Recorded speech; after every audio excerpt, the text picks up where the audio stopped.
Cade's been incredibly problematic for the Knicks throughout these last 2 games, even though he struggled from a scoring efficiency standpoint in game 1. We're going to look at some clips to see what he's done so far, but here's 2 things that make Cade the tough cover that he's been all year long. One, which is the most obvious, he can create offense for himself in both transition and half court, which translates well to playoff basketball.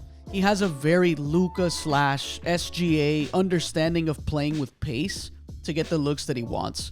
The stop and go, the change of direction, playing off of 2 feet. Those are all the things that Cade does insanely well. The second thing is his size.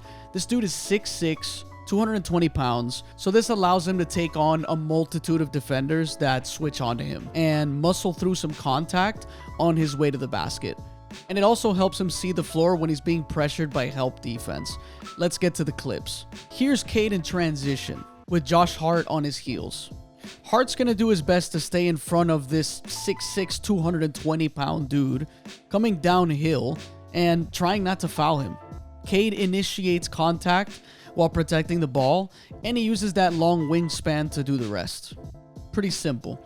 Here's Cade in a pick and roll with Tim Hardaway Jr. to try to get away from Anunoby. There's that quick change of direction, right on time with the screen, and Brunson's not ready for it. And with Cat respecting Duren behind him, Cade just gets to that trusty mid-range pull-up. Here's another pick and roll with Paul Reed, and it's easy to miss, but watch Cade's right foot plant almost to keep Anunoby on that side, long enough for Cade to time the screen perfectly. It's really good help by Mitchell Robinson, and there may be a passing window there, but Cade remains patient, and with those hang dribbles and changing from left to right, OG opens up, and he drives into a step-back pull-up by the block. Here's more Cade in transition with Mikal Bridges to beat, and there's that subtle bump before he goes up for that layup. Cade hasn't shot it well from 3 in this series yet, and it's definitely a part of his game that's slowly improving, but he does take them with confidence, this time in transition. Here's that pick and roll to try to get OG off of him, and here's that stop and go from Cade. Just when you thought Mikal did a decent job, there's the reverse finish along the baseline. Here's a screen from Schroder that gets Brunson onto Cade, but Brunson's hedging, and Cade just runs by it. OG manages to actually get back in the action, but look at that hezzy and change of direction. Getting into the paint, and then he just finishes over all that traffic. Just an insane shot. And he just does that. He just looks so comfortable when he's taking these crazy shots. Duren flips the screen here as OG tries to jump it, and Cade attacks right away to get that favorable defender in Cat, and there's another mid-range step back. This is probably my favorite pick and roll clip of the video. Here's Hardaway Jr. successfully screening OG, and Cade sells the drive left before he quickly just spins back the other direction, splits it down the middle, gets right into a floater in the paint over Cat.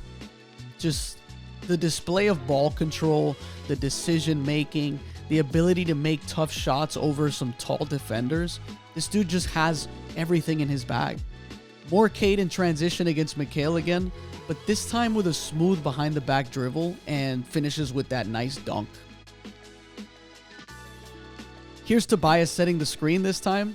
Cade gets Cat on his drive, and with his finishing ability, it continues to draw help because guys are just worried. They know he can finish through contact. They know he can finish above the rim. They know he can beat Cat off the dribble.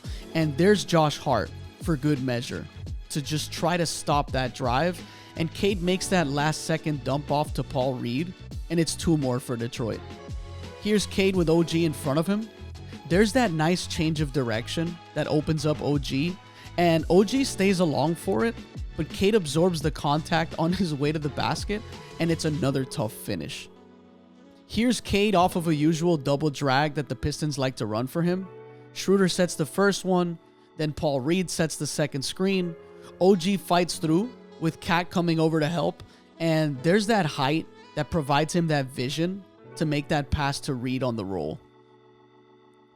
Cade fakes a handoff to Schroder, and he's hoping that the Knicks miscommunicate and maybe overcommit, but OG sticks with him, And then there's that strong screen from Duren. Similar to that last clip where OG fights to get back, and then you see Cat coming over. This is exactly what happens.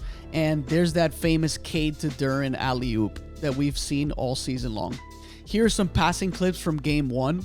There's more ball pressure on Cade to get him off the ball, and he's got some sizable guys in front of him, but he makes that pass look so easy, and Harris does the rest.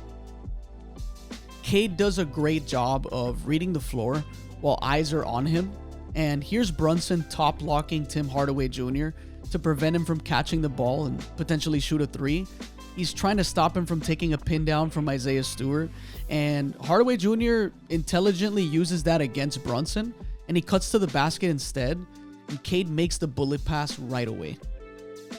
Here are the Knicks looking to take the ball out of Cade's hands again, and he just makes the easy read where the help comes from. Simple pass. Here's a great trick that Cade loves to use when he's receiving handoffs from his screeners. Soon as he catches it, he uses those head fakes and pivots to kind of confuse the defender. And because OG bites on it, Cade rejects the screen immediately, and he draws help on the drive like he usually does, and there's the lob to Duren again. On this clip, OG takes a fall, and Cade patiently waits to see how the Knicks rotate. He ball fakes and Cat jumps. Brunson then has to tag Stewart on the roll because obviously that's going to be an easy 2 points if not.